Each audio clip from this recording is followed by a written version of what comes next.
Hi, this is Matt Dalke, and I'm presenting my Hip Hop Similes and Metaphors lesson that I use in 7th grade each year. At my school, I've noticed through analyzing state assessments from previous years and through MAPS data that my students coming into 7th grade generally struggle with figurative language. And I found this lesson to be a great method for letting the students be creative while they're learning the differences between similes and metaphors and how to apply them into a fun and creative lesson. Some of the bonuses from this lesson is that the kids actually start looking for figurative language in music, television, more importantly, books they read. And consequently, I've noticed that my students, when they're writing, are actually using much more figurative language.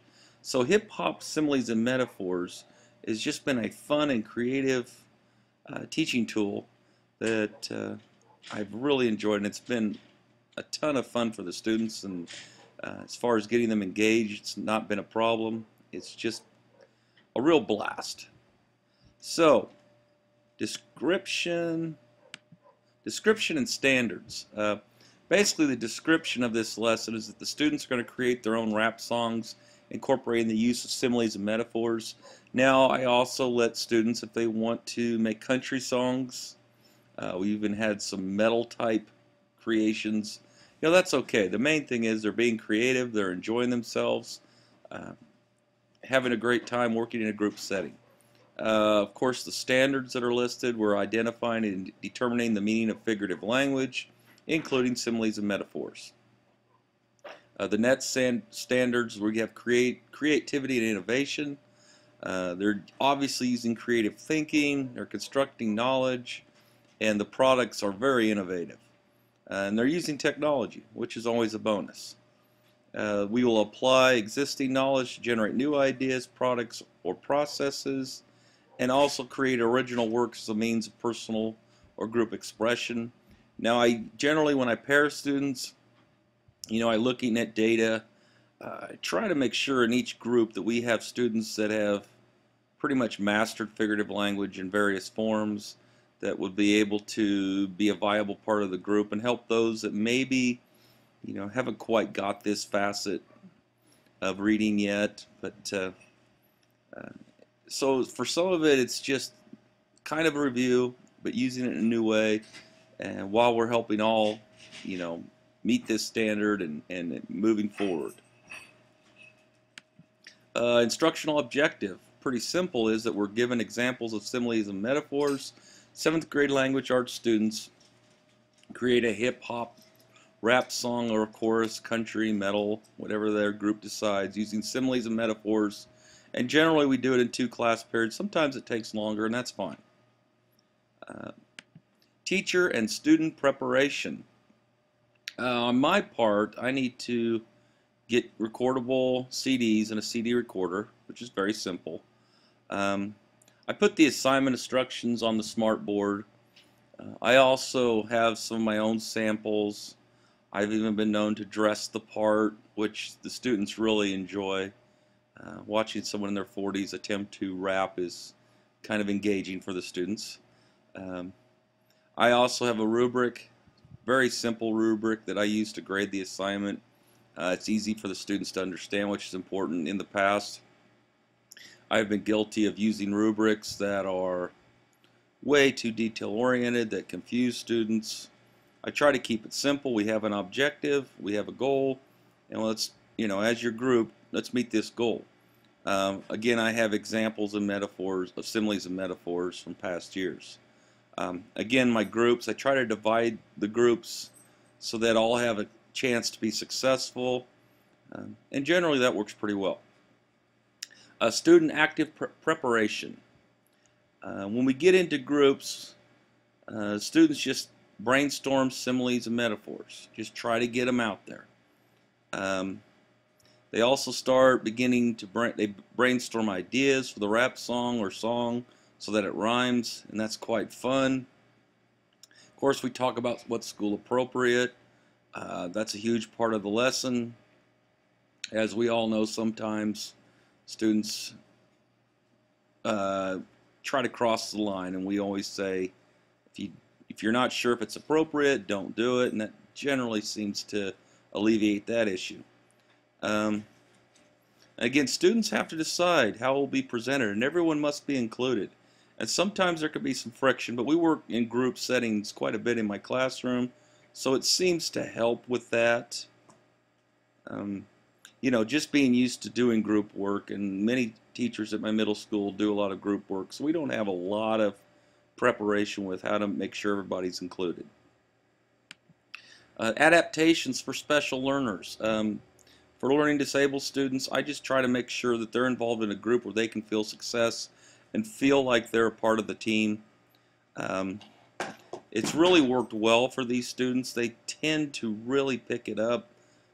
I analyze state test data constantly, MAPS data, and I do see the improvement that I desire. And I also love it when students who would be considered lower level start coming to me with examples of similes, metaphors, idioms, hyperbole, what have you, that they have seen, heard through media, through others, through their parents, which is quite fun.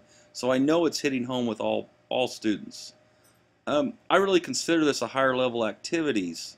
So really my gifted students, they're allowed to use creativity and to really branch out and to have fun and to be engaged. It's not just rote learning.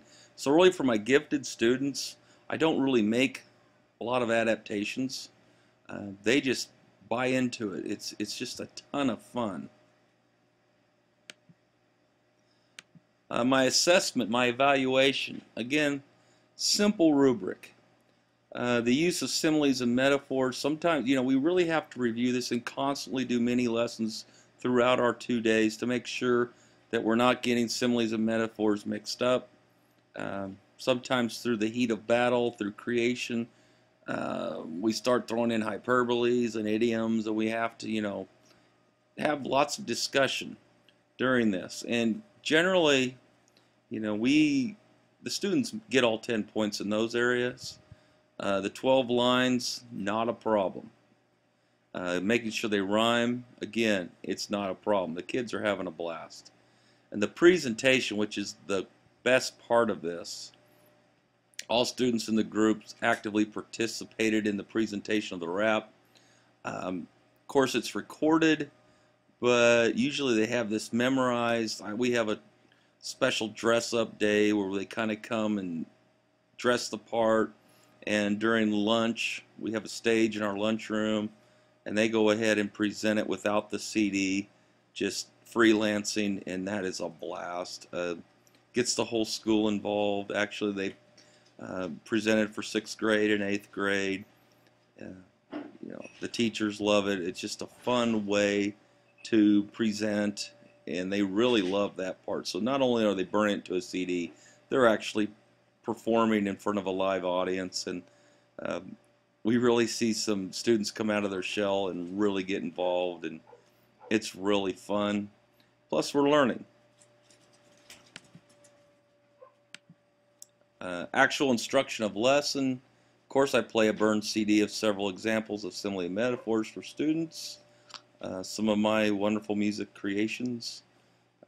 Obviously, we're defining similes and metaphors. We, through class discussion, explain similarities and differences. Again, sometimes these are easily mixed up and confused.